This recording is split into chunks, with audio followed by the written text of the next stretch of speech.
Matin, Dimitri Pavlenko. Il est l'heure de retrouver l'avocat des causes perdues. Bonjour Mathieu Noël. Bonjour Dimitri, bonjour à tous. Vous êtes un peu faiblard de la voix ce matin. Pas du tout, j'ai une très très belle voix. Bon, c'est vrai, ouais, c'est un peu crooner ce matin. Alors c'est votre jour de générosité, puisqu'à travers une association qui sensibilise aux ravages de la maladie d'Alzheimer, vous défendez ce matin gratuitement une cause qui vous tient à cœur. Bon, juste une question qui m'intrigue Mathieu, pourquoi ce matin la journée mondiale contre la maladie d'Alzheimer, c'était hier Eh oui Dimitri, je sais bien, mais c'est tout le problème. J'avais oublié. Quel tact, vraiment, bravo. Le moins qu'on puisse dire, c'est que vous n'avez pas l'air très informé sur cette maladie qui frappe aujourd'hui une trentaine de millions de personnes dans le monde. D'où l'utilité de l'association que je représente ce matin, l'AMEX. Rien à voir avec la carte de crédit de Monsieur Bétou. L'AMEX, AMQS, c'est l'association des malades d'Alzheimer qui signe. Ils sont nombreux. C'est le côté pernicieux de cette maladie qui, je vous le rappelle, affecte la mémoire. Beaucoup qui en sont atteints ne s'en rendent même pas compte. Ils ont l'impression de tenir des propos cohérents, alors qu'en réalité, ils vont parfois jusqu'à oublier où ils sont. Et RTL, c'est super bien.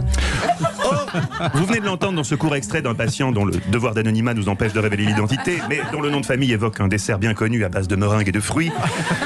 Alzheimer frappe désormais également les jeunes. Le phénomène est particulièrement flagrant depuis quelques jours dans la région des Hauts-de-France, où nous sommes confrontés à un cas rare d'Alzheimer précoce collectif. Le nombre de tweets et de retweets en témoigne. Des milliers de jeunes étaient persuadés qu'une maladie nouvelle, la maladie de Lille, s'était soudainement abattue sur eux. Maux de gorge, fièvre, tout. Des symptômes rarissimes à l'approche de l'automne qui ont mené les autorités sanitaires à enquêter. Le résultat est sans appel, les jeunes Lillois avaient juste oublié cette maladie terrible d'avant Covid qu'on appelait le rhume. La maladie de Lille, c'est donc un fantasme, ça n'existe pas, comme disait Monsieur Bétou en antenne avec ce sens de la formule qu'on lui connaît. La seule maladie de Lille que je connaisse, c'est Martine Aubry. Oh, il est taquin, le Bétou. Mais oui, c'est vrai, en plus il y va, c'est vrai. Alors, la question qui se pose, c'est évidemment comment lutter contre ce fléau que constitue Alzheimer. Eh bien, pour Thibault Lebouvier, neurologue au CHU de Lille, interrogé par La Voix du Nord, le plus important, c'est, je cite, de savoir repérer les signes avant-coureurs de la maladie. Au-delà de la perte de mémoire, le symptôme qui doit alerter, c'est la désorientation spatio-temporelle du sujet. Le malade, je cite, n'a plus la notion du réel et peut faire preuve d'une excitation injustifiée au regard de sa situation. Évidemment, tout de suite, Dimitri, à l'aune de ce portrait robot, un nom vous vient fatalement à l'esprit. Sandrine Rousseau. Bien sûr. Vous l'avez entendu comme moi à la télé avant-hier. J'irai jusqu'au bout. Et je vous le dis, je serai la surprise de cette présidentielle. Oui, et moi je serai le meilleur buteur de la Coupe du Monde au Qatar. Je m'entraîne déjà dans le jardin d'Europe 1.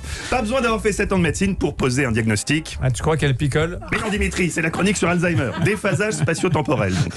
Mais d'autres signes avant-coureurs doivent faire redouter Alzheimer selon notre neurologue Lebouvier. Je cite, une atteinte authentique de la mémoire peut également se traduire par des difficultés à se remémorer un événement auquel on a pourtant activement pris part. Alors ça nous amène au cas du patient Mélenchon. Cas intéressant d'amnésie sélective, puisque demain soir, vous le savez, il sera à l'affiche d'un débat face à Éric Zemmour, débat qu'il annonce comme un véritable combat.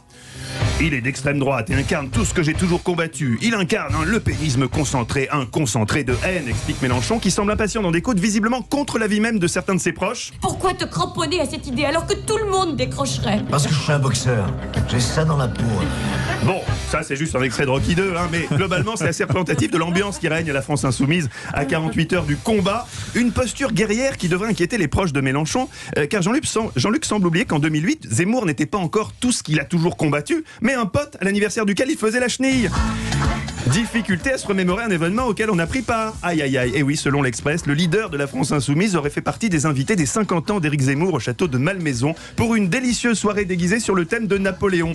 Des jeunes gens en uniforme de grenadiers d'Empire y accueillaient les invités. On a même fait tonner le canon, se souvient ému l'un d'entre eux. Parmi ces happy few, Jean-Luc Mélenchon, mais aussi Henri Guénaud ou encore Patrick Balkany, alias Jean-Michel toujours dans les bons coups.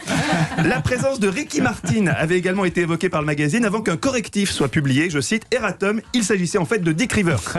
C'est vrai qu'entre Dick Rivers et Ricky Martin, de nuit, à la bougie, déguisé en grenadier d'Empire, la confusion est possible. Bref, vous le voyez, la maladie d'Alzheimer n'épargne personne. J'espère qu'elle vous épargnera, vous, Dimitri, car je vous aime beaucoup, vous le savez. Mais quand je vous entends parfois hors antenne, j'ai peur. Merde, j'ai même pas écrit mon sommaire, moi. Oh là là. Un impro. Ouais, mais faut que je me rappelle de qui j'ai invité. Ensemble, mobilisons-nous contre la maladie d'Alzheimer. Vous pouvez faire un don sur vaincrealzheimer.org, ça c'est vrai, ou directement, mon attention, en cash de rue des Cévennes. Merci d'avance. On finira Merci, pas la Mathieu. saison avec tous ces enfants. C'est ça. Bon, je n'oublie pas de rappeler qu'à 16h, c'est vous qui prenez les commandes d'Europe. Ça vous fait plaisir. Historiquement avec vôtre. Stéphane Bern, Oui. effectivement, historiquement vôtre. Je n'ai aucune idée du thème d'aujourd'hui. Il faut déjà que je récupère ma voix grâce aux combines d'Anissa, qui nous disait en antenne qu'il y avait une technique qui Le s'appelle sirop des chantres. le sirop des chantres. Allez-y. Je le conseille. Je vais C'est en vente aller en libre, acheter. je Merci. précise. Merci Mathieu Noël.